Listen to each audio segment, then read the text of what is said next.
लेकिन उस फौज का मनोबल इतना टूटा हुआ है अभी, जो हमारी महिला मोर्चे का मुकाबला नहीं कर सका, वो आके दोबारा से पोस्टों को क्या रिपेयर करेगा। देश के लोगों को गर्व होना चाहिए ऐसी महिलाओं से, अपनी लड़कियों पर, कि जो यहाँ पर जिस प्रोफेशन को उन्होंने चुना है, अपनी मर्जी से चुना है, जिन्होंने अपने आप को साबित भी किया है कि लड़ाई के मैदान में भी वो पुरुषों से कम नहीं है, कंधे से कंधा मिला के लड़ रही हैं। जो जवाबदारी उनको दी जा रही है, जो रिस्पॉन्सिबिलिटी उनको दी जा रही है, वो बखूबी निभा रही हैं। बाद उन्होंने फायर स्टार्ट कर दिया, हमने अपने कमांडर्स को बताया और उसके बाद उनके ऑर्डर पे हमने भी यहाँ से उनको फायरिंग का प्रॉपर मुंह तोड़ जवाब दिया। हमें तो ये भी बोला गया था कि आप महिलाएं हैं और इस दौरान जो भी बॉर्डर की सिचुएशन है और आप चाहें तो बीओपीज छोड़कर हेडक्वार्टर जा सकते हो, लेकिन हमने उनको मना कर दिया क्योंकि हम इस दिन के लिए तो भर्ती हुए हैं और अगर हम अभी अपना कदम पीछे हटा लेते हैं तो इससे शर्मनाक बात कोई नहीं होगी हमारे लिए।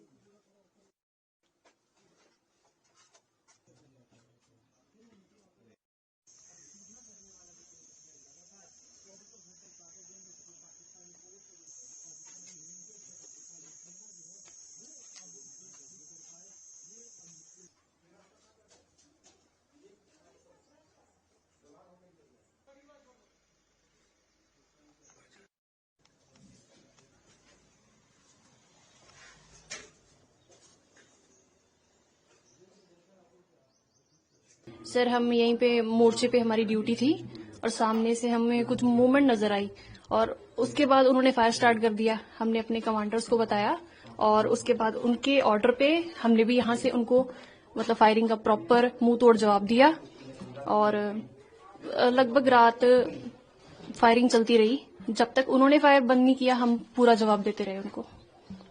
जी, तो ऑपरेशन सिंदूर में आपने भी बढ़ चढ़कर हिस्सा लिया? जी, जवानों के साथ कंधे से कंधा मिलाकर हमने प्रॉपर अपने कमांडर्स का आदेश का पालन किया और उनको मुंह तोड़ जवाब दिया। उसमें जी बढ़ चढ़ के सबने एक साथ हम लोग थे, हम लोग ड्यूटी में तैनात थे उस टाइम पे। काउंटर पार्ट में हमें मूवमेंट नजर आई, हमने उस मूवमेंट को देखा, अपने कमांडर्स को बताया, एफडीपीज को अलर्ट किया। उसके बाद उन्होंने अपनी कार्रवाई स्टार्ट की, फायर किया उस टाइप पे। तो कितने जो टेररिस्ट है वो मार दिए? टेररिस्ट सर 10-15 तक तो होंगे ही टेररिस्ट जो मरे हैं, लेकिन वो लोग भी वहां पे अपना एरिया छोड़ के चले गए हैं, अभी तक वापिस आए नहीं है। मुंह तोड़ जवाब दिया उनको फायरिंग का हमें। तो आपने भी पूरा कंधे से कंधा जी मिला के? जी, महिलाएं भी पुरुषों के साथ कंधे से कंधा मिला के हमने फायरिंग की। उस दौरान हर मूवमेंट को कैप्चर किया, सब बताया पूरा एकदम। तो देशवासी काफी चिंतित है तब, तो क्या संदेश है अभी आप? देशवासियों को यही संदेश देना चाहेंगे कि बेटियां लड़कों से कम नहीं है, उनको भी कंधे से कंधा मिलाकर हम अगर हार्ड ट्रेनिंग कर सकते हैं तो उस दौरान हम पीछे नहीं हटेंगे, हमेशा उनको मुंह तोड़ जवाब देते रहेंगे पाकिस्तान वालों को। तो अगर ऐसी स्थिति दोबारा बनी तो किस तरह की तैयारी है, किस तरह का जोश है? तैयारी सर हमारी जोश वैसा ही है, हमारा तैयारी अभी भी हमारी वैसे ही है। 24/7 हम ड्यूटी पे तैनात रहते हैं। उस दौरान हर मूवमेंट उनकी देखते हैं, अपने कमांडर्स को बताते हैं, हमेशा उन पर नजर रखते हैं, उन पे हमेशा। हाँ जी, ऑपरेशन सिंदूर के दौरान हमें जब काउंटर पार्ट में आगे से मूवमेंट नजर आई और उनकी तरफ से जब फायर आया, हमने अपने कमांडर्स को इन्फॉर्म किया और उनकी फायर का मुंह तोड़ जवाब दिया। और अभी तक अलर्ट ड्यूटी कर रहे हैं उनकी साइड से, तो सीज फायर के बाद कोई मूवमेंट नजर नहीं आ रही है। ऐसे लग रहा है जैसे वो अपना कैंप छोड़ के भाग गए हैं। और अगर इन फ्यूचर भी उनकी तरफ से कोई मूवमेंट जहां कोई फायरिंग वगैरह आती है तो हम 24/7 अलर्ट हैं, उनकी मुंह तोड़ जवाब दिया जाएगा। और हमें तो ये भी बोला गया था कि आप महिलाएं हैं और इस दौरान जो भी बॉर्डर की सिचुएशन है और आप चाहें तो बीओपीज छोड़कर हेडक्वार्टर जा सकते हो, लेकिन हमने उनको मना कर दिया क्योंकि हम इस दिन के लिए तो भर्ती हुए हैं और अगर हम अभी अपना कदम पीछे हटा लेते हैं तो इससे शर्मनाक बात कोई नहीं होगी हमारे लिए।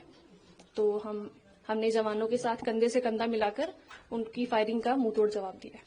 मैं जहां तक आपकी बात करना चाहूंगा कि महिला प्रहरी की, तो पहला तो यह है कि ये शब्द निकाल देना चाहिए। महिला प्रहरी उन्होंने वाकई जो है एक सैनिक की भूमिका निभाई है। जहां तक हमारा ये सोचना है कि महिला है तो पुरुष से किसी मामले में कम है, ऐसा नहीं है। उनको रिस्पॉन्सिबिलिटी जो दी गई थी वो उन्होंने पूरी की। यहाँ ये बात उल्लेखनीय है कि जब ये इसका स्तर बढ़ गया, जब cease fire cross border firing ज्यादा होने लगी, तब उनको ये ऑप्शन दिया गया था, वो चाहें तो यहाँ से बटालियन हेडक्वार्टर में शिफ्ट हो सकती हैं और ड्यूटी वहां पर कर सकती हैं। लेकिन मुझे खुशी है कि किसी भी महिला प्रहरी ने ये नहीं कहा कि मुझे बाहर जाना है। बढ़ चढ़कर आगे आने के बाद में उन्होंने सीधे कहा कि जिस काम के लिए हम भर्ती हुए हैं और जब ये समय आया है कि हमें अपने आप को कंधे से कंधा मिला के लड़ना है और अपने आप को कुछ प्रूव करना है, तो ऐसे समय में आप हमें जाने के लिए कह रहे हैं, हम बिल्कुल नहीं जाएंगे। और वो नहीं गए। उनको जो भी ड्यूटी दी गई वो उन्होंने किया। तो सीमा प्रहरी की बात करें तो हर पोस्टों पे तैनात है अलग अलग। हाँ, बिल्कुल। हमारे यहाँ सभी पोस्टों पे तैनात है, चाहे C2 सेंटर्स हो या फिर मोर्चों में ड्यूटी हो, वो सभी तरह की ड्यूटी जो एक पुरुष जो करता है, सैनिक करता है, वही सारी ड्यूटियां वो कर रही हैं। तो ऑपरेशन सिंदूर में पाकिस्तान की किन किन पोस्टों को निशाना बनाया गया, जो निशानों में पाकिस्तान की जो हमारे सामने इलाके में जो पोस्ट हैं, उन सबको बर्बाद किया गया। हमारे पास जो है 4 पोस्ट से उनके फायर आया, जिसमें 2 पोस्ट बहुत ज्यादा फायर आया उनसे, उनको लगभग 50% से ज्यादा बर्बाद कर दिया गया। आप खुद देख रहे हैं कि यहाँ पर सामने पाकिस्तानी पोस्ट में कोई भी आदमी आने को तैयार नहीं है। अभी उनकी मेंटेनेंस भी नहीं हो रही है। 1-2 सिविलियंस अगर आते हैं तो वो मेंटेनेंस करते हैं, या हो सकता है कि पाकिस्तानी सोल्जर्स या पाकिस्तानी रेंजर्स जो हैं वो सिविल कपड़ों में आके मेंटेनेंस कर रहे हैं। लेकिन उस फौज का मनोबल इतना टूटा हुआ है अभी, जो हमारी महिला मोर्चे का मुकाबला नहीं कर सका, वो आके दोबारा से पोस्टों को क्या रिपेयर करेगा। तो देश को क्या मैसेज जाता है कि महिलाएं जो यहाँ युद्ध लड़ रही हैं, सब ऑपरेशन किया है, तो देश के लोगों को क्या मैसेज जाता है? देश के लोगों को गर्व होना चाहिए ऐसी महिलाओं से, अपनी लड़कियों पर, कि जो यहाँ पर जिस प्रोफेशन को उन्होंने चुना है, अपनी मर्जी से चुना है, और आज उन्होंने अपने आप को साबित भी किया है कि लड़ाई के मैदान में भी वो पुरुषों से कम नहीं है। कंधे से कंधा मिला के लड़ रही हैं। जो जवाबदारी उनको दी जा रही है, जो रिस्पॉन्सिबिलिटी उनको दी जा रही है, वो बखूबी निभा रही हैं। और आज इससे कितना मोरल बढ़ता है जवानों का? जवानों का बहुत मोराल बढ़ता है। वो जब साथ में देखते हैं कि उनकी महिला साथी किसी तरह से पीछे नहीं हट रही है और कंधे से कंधा मिला के लड़ रही है, इवन चाहे बंकर में हो, चाहे कोई और ड्यूटी हो, युद्ध के समय हो, सीज फायर वायलेशन है उसके समय में हो, किसी भी समय में वो पीछे नहीं हट रही है, तो ये निश्चित रूप से जवानों पर एक प्रभाव डालता है और एक पॉजिटिव प्रभाव डालता है। तो आप क्या मैसेज देते हैं यहाँ से कि लोगों को, जो देशवासी हैं, कि आप चैन से रहें? बीएसएफ आप जानते हैं कि देश की प्रथम रक्षा पंक्ति है।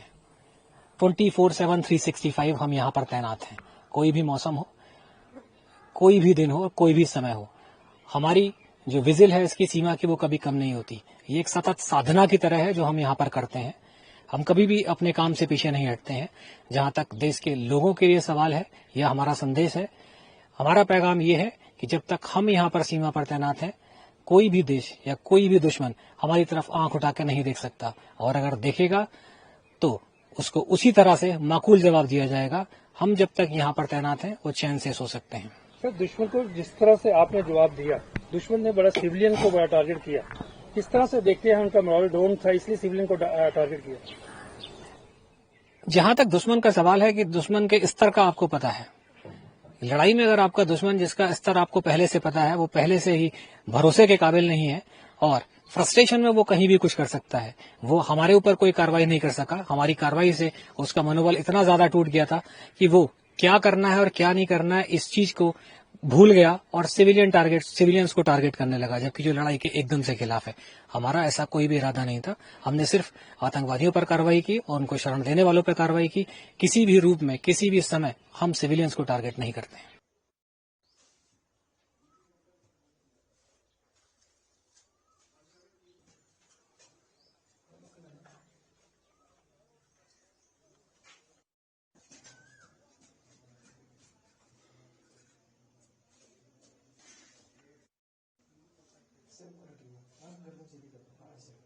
ऐसे रखो।